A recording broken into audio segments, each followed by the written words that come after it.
Good morning, শুভ সকাল। আজকে সকালটা মোটামুটি ভালোই যাইতেছে।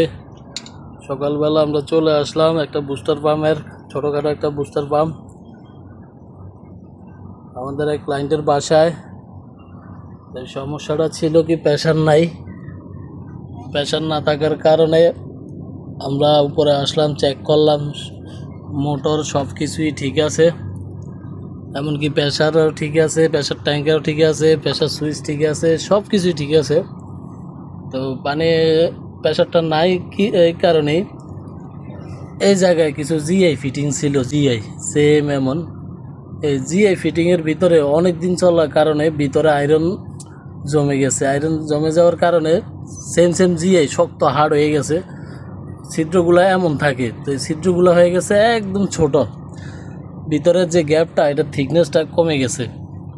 ঠিক আছে, তো আমরা আইসা কি করলাম, এই যে এগুলো চেঞ্জ করে দিলাম, যে জিআই ফিটিংগুলা এগুলো চেঞ্জ করে দিলাম। এগুলা এই যে এই যে দেখেন এই ফিটিংগুলা, তো এইভাবে কি আর আসে? প্রেশার যাবে না, সবগুলা সেম। যার কারণে আমরা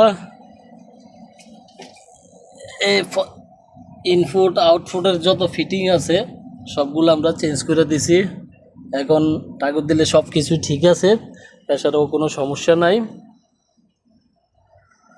কিন্তু কষ্ট হয়েছে আর কি, এই কাজটা করতে অনেক কষ্ট হয়েছে। কি কারণটা হচ্ছে যে এই প্রেশার ট্যাঙ্কটা উপরে, সাপোর্ট শুধু এটার ভিতরে, খুলতে লাগাইতে অনেক কষ্ট হয়েছে। কারণ স্পেসও কম, কারণ এমন স্পেস নাই যে এই জায়গায় কাজটা করা যাবে, স্পেসও নাই। ঠিক আছে, তারপরেও দুইজন মিলে অনেক কষ্ট হয়েছে আর কি। যাক, এখন হয়ে গেছে।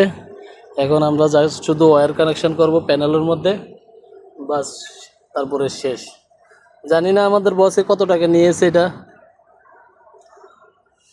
ওকে, ভালো থাকবেন সবাই।